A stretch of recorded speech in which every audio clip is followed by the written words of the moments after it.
हिमालय की गोद में केदारनाथ मंदिर ये सिर्फ एक तीर्थ नहीं है, बल्कि यहाँ आस्था है, रहस्य है और एक गजब की कहानी है बचने की। बिल्कुल।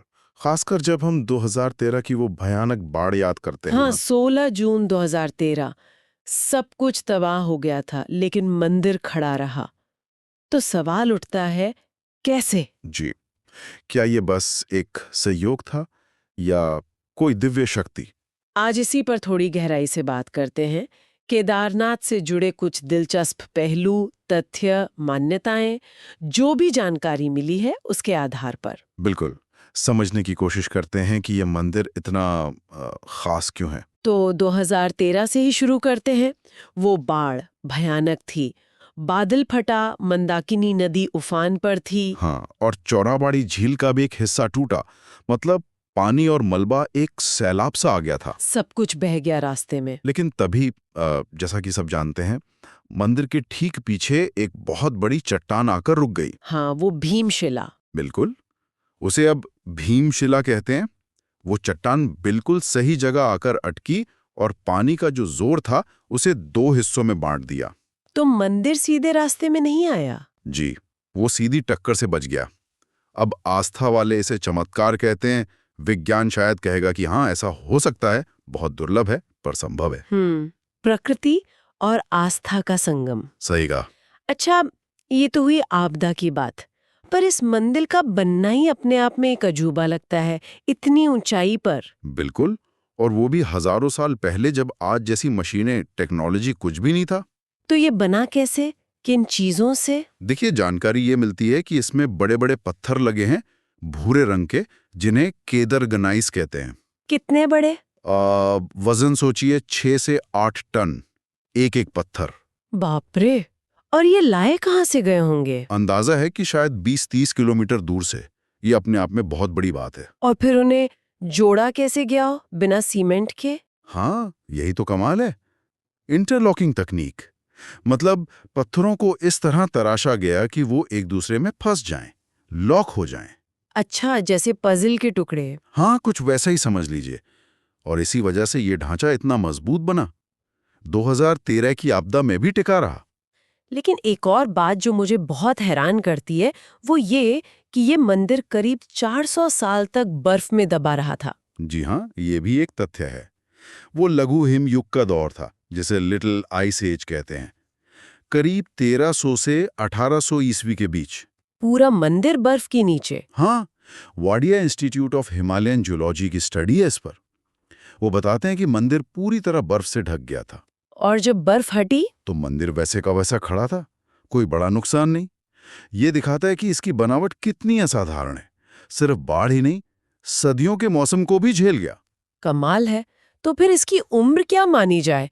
कहीं पढ़ा था एएसआई इसे 1200-1500 साल पुराना मानता है। हाँ, कार्बन डेटिंग के हिसाब से यही उम्र आती है, करीब 8वीं से 10वीं शताब्दी।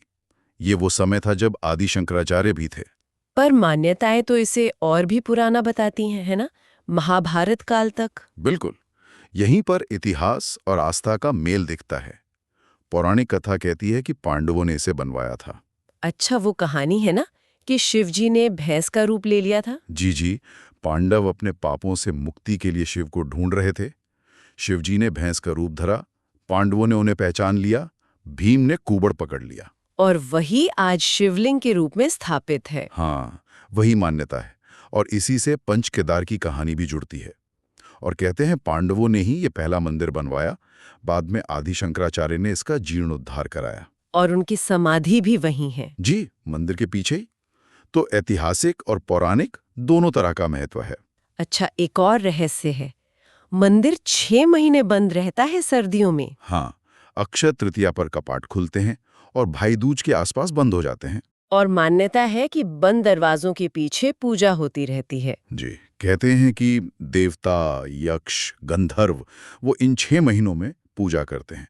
जब कपाट खुलते हैं तो कई बार लोगों ने दावा किया है कि अंदर ताज़ी पूजा सामग्री मिलती है।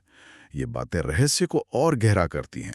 पर जो सबसे ज्यादा चौंकाने वाली बात है वो है अखंड ज्योति। हाँ, वो दीपक। बंद गर्भगृह में जहां हाड़ कंपाने वाली ठंड होती होगी, शायद -20 डिग्री सेल्सियस तक, बिना ऑक्सीजन के, बिना घी या तेल डाले, वो ज्योति 6 महीने तक जलती रहती है। यही तो बात है। आस्था इसे दैवीय शक्ति मानती है। विज्ञान के लिए ये एक पहेली है। ये कैसे संभव है? मतलब कोई हवा नहीं, ईंधन नहीं। बिल्कुल। सोचिए, वो बंद कमरा, शून्य से नीचे तापमान, और वो लौ जल रही है। हर साल कपाट खुलने पर उसे वैसे ही जलता हुआ पाना, ये अपने आप में एक अद्भुत एहसास होता होगा। ये वाकई में विज्ञान और विश्वास को आमने सामने खड़ा कर देता है। सही कहा। ये प्रमुख शिव स्थल करीब करीब एक सीध में 79 डिग्री देशांतर के आसपास पड़ते हैं। क्या ये महज संयोग है या प्राचीन लोगों को इसका ज्ञान था? ये एक बड़ा सवाल है। क्या उन्होंने इसे जानबूझकर ऐसे स्थापित किया? क्या ये कोई ऊर्जा रेखा है जिसे कुछ लोग ले लाइन या नाड़ी मंडल कहते हैं, या बस एक इत्तेफाक? क्या कहना मुश्किल है। सोचने वाली बात है। बिल्कुल। तो कुल मिलाकर केदारनाथ सिर्फ एक मंदिर नहीं है, ये इंजीनियरिंग का नमूना है, इतिहास का गवाह है, प्रकृति से लड़ने वाला योद्धा है और अनगिनत रहस्यों का घर भी। हाँ, वो भीमशिला का आकर बचाना, सदियों बर्फ में सुरक्षित रहना, वो इंटरलॉकिंग तकनीक, अखंड ज्योति, और ये देशांतर रेखा वाला पैटर्न, या मंदिरों का एक सीध में होना, क्या ये सब सिर्फ संयोग है? क्या इन्हें बस इत्तेफाक कहकर छोड़ देना चाहिए? या फिर ये आस्था की उस ताकत की तरफ इशारा करते हैं जिसे हम शायद माप नहीं सकते? या फिर कहीं ये किसी ऐसे प्राचीन ज्ञान या विज्ञान के सबूत तो नहीं जिसे हम आज पूरी तरह समझ ही नहीं पाए हैं? ये सवाल वाकई सोचने पर मजबूर